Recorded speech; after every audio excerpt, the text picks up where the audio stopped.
Magandang araw mga kasari-sarites. Ito na naman si Ate Tintin at for today's video, ito ay katanungan ng isa nating viewers, kaya pagbibigyan ni Ate Tintin yan. Pero bago tayo mag-umpisa, paki-subscribe naman si Ate Tintin. Paki-like din ang aking video mga kasari para ma-inspired palalo si Ate Tintin gumawa ng mas magaganda pang content na makakatulong sa kagaya nating sari-sari store owner.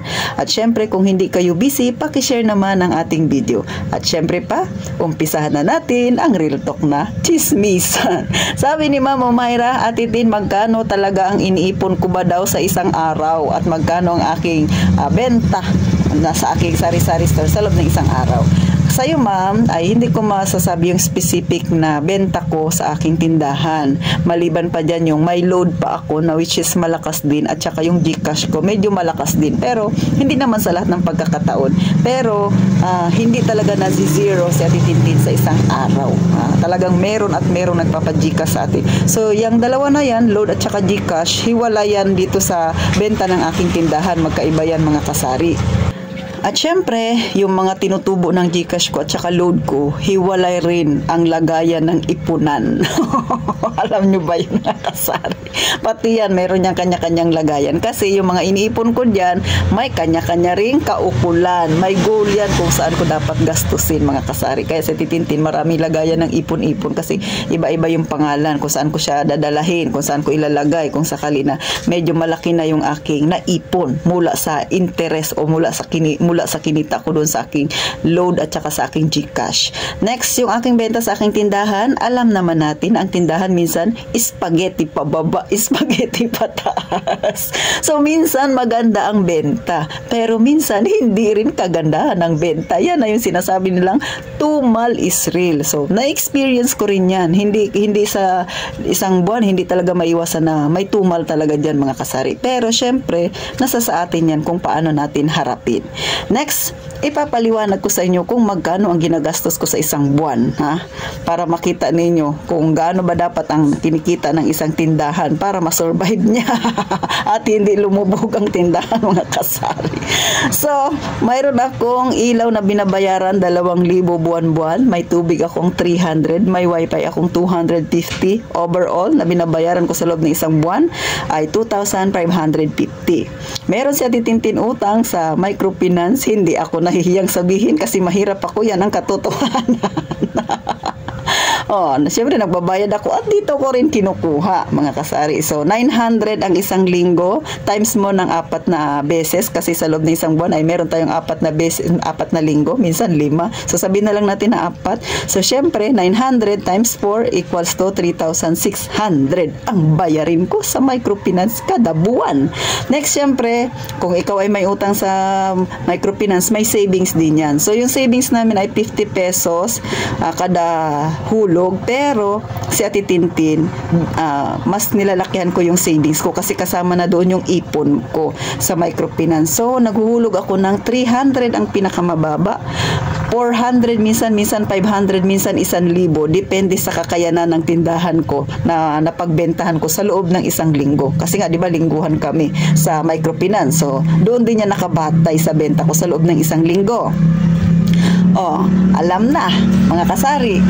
So, sabihin na natin 300 ang pinakamababa na savings ko, times mo ng isang buwan. So, meron tayong 1,200 plus utang ko, 3,600 kada buwan, plus bayarin ko kada buwan din, 2,550. Overall niyan mga kasari sa isang buwan ay 7,350. Pero syempre, may savings tayo dyan na 1,200. So, i-less mo yan sa 7,350, less mo ang 1,250. So, yung pinakabayarin ko lang sa isang buwan ay 6,150. Pero, may pera sa Titintin. Kapag nagbayad ako ng ilaw, minsan hindi umabot ng 2,000, pero yan talaga yung budget ko. Pag hindi umabot ng 2,000 at meron pang natira, sabihin natin may 300, 200 minsan, syempre, hulog yan sa ipon. Kaya yung ipon natin, hindi yan nakabase lang sa yung fix talaga, hindi lang siya doon mga kasari. Kasi may mga sobra-sobra pa yan, dinadagdagan natin yan. Lahat ng sumusobra doon sa budget natin, sa ipon ang hulog. Huwag mong ihulog sa pagkain lahat, mga kasari. Masama yung kain ng kain. Alam na kung gaano kalaki ang bayarin ni Ate Tintin sa loob ng isang buwan, 6,150. Hindi pa kasama yung budget ko sa pagkain. Sa pagkain, hindi ako masyado maluho mga kasari. Wala ring bisyo si Ate Tintin. Ang bisyo ko ay kain, pero syempre si Ate Tintin, hinay-hinay din sa pagkain at hindi ako mahilig sa masarap na ulam. Tamang tuyo, itlog, syempre doon din tayo sa gulay-gulay mga kasari. Pero yung hindi ako ganun kahilig na yung laging karne, hindi mga kasari. Kasi syempre mas maganda yung balance lang tayo. Kaya kailangan balance din ang ating budget. Dahil dapat i-balance din natin ang ating ipon. I-priority natin ang ipon natin. Yan ang laging nasa mindset ni Ate Tintin.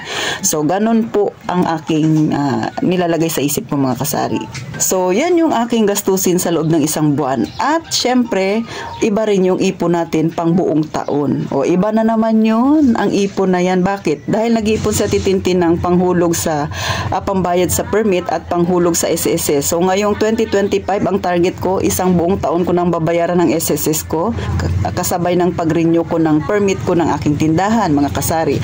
So sa ngayon, meron na akong cash on hand na 22,000. Ibawas natin ang 16,000.